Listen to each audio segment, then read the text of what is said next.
Why don't you tell us? How can Okay, how well, do we I get the have a fucking link money? on my site, free. How do you get the fucking money?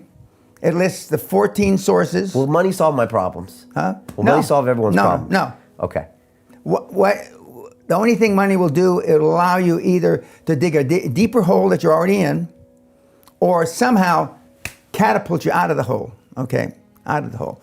And and most of the kids that do it are able to get out of the hole. How? But part of the reason that they're in a hole is, show me your friends, I'll show you your future, your family. When you're raised, the first 7 or 8 years of life is when self-esteem is built. Who you're around the first 7 or 8 years, mom, maybe a dad if he's not working or not traveling, older sibling, a grandparent, right? Yeah. They know nothing about training high-performance people, okay? Very low probability they're high performance. Correct, low probability. Now, if you're Steffi Graf and Andrew Agassi, and they're your parents, and there's a high probability you can be a world-class athlete. But other than some examples like that. And then after you've built that... Nobody wants to hear that. No, I know that. Like you told the whole premiere of the $50 billion man that your parents fucked you up, and that's the reason why you're all low performance. You should have, drained down your mama's leg instead, but nobody wants to hear that. No, I know they don't. Doesn't make it not true. Doesn't make it not. Okay, so if people can accept that, then they can move to the next step, correct. Which is how can I fix correct. it? And then, so now you're adolescent, teenager, show me your friends, I'll show you your future. Most of us, when I say us collectively, not me, most of us are attracted to people that are like us because we fit in.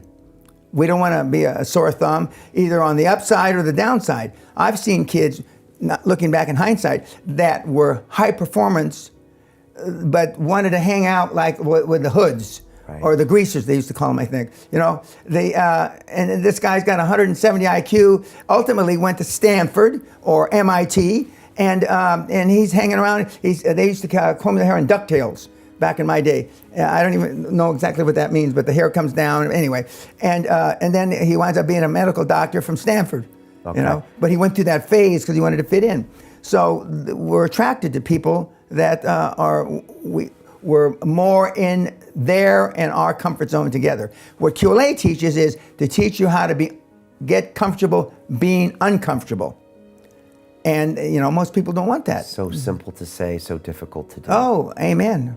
Because subconsciously, your brain is always trying to get you comfortable, and it will tell you any story as to why you shouldn't go do that. I don't have the money, I just got married, I just got divorced, I just got kids, a Brexit, blah, blah, blah, blah. It's constantly trying to convince you not to take the risk. Correct. And the irony is that you can always come up with a reason.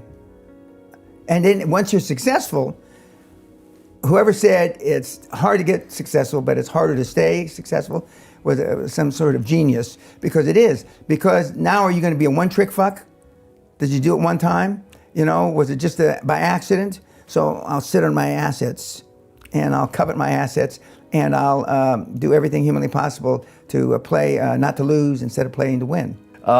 And so, just to be clear, the money isn't going to solve your problems. No. But, man, I think this is a good point to make. The pursuit of getting that money, or the actual getting that money itself, is going to change your life so much. You'll be going into the risk, changing your peer group, getting uncomfortable, working hard at something. That in itself is potentially going to make you a better person. Yeah. Increase your self-esteem. Right. You say guys walk into the room, they look 6 inches taller after they've done their first deal. I told you about Roberto. He asked me, he's from New York, no education, and he's in retail software business. And he said his benchmark was going to be, it's going to cost me $20,000. What kind of return of investment can I expect? Or is the average? I said, there is no average. 10 months after he left the seminar, he closed a deal where he made $30 million on a $20,000 investment. He kept $20 million, and he gave $10 million to his team. That's highly unusual, to give $10 million to your staff. But he did.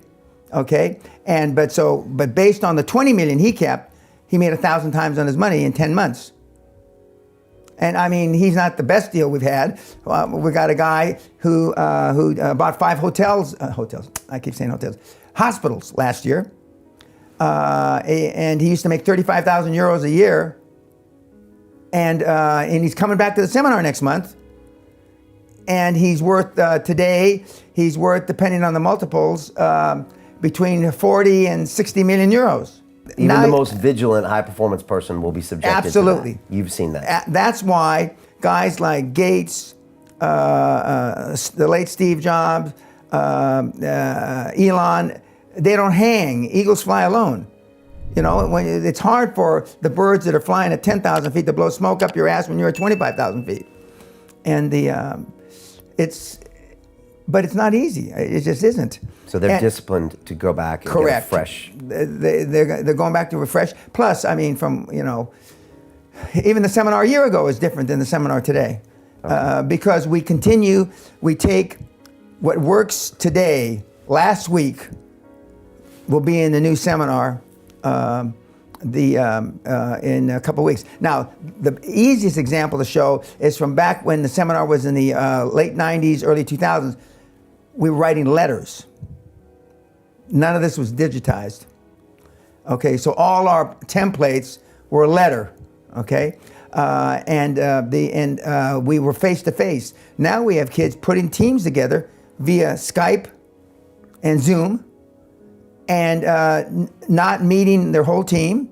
Those are mostly young guys, okay, that their internet skills or social media skills are better. But the older guys, or the guys that are old school, still want to see eyeball to eyeball. So they travel to... They travel, and I'm a proponent of that method. Waiting on you hand and foot, and you get 8, 9, 10 hours plus, actually, because you homework at night and movies at night of QLA 7 days in a row. Correct. That's what happens. Correct. Why do that way? Because no one in the world that I know of does that. Well, one, because it works.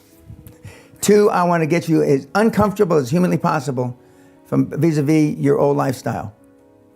And that does. It starts with the suits, the formal meals.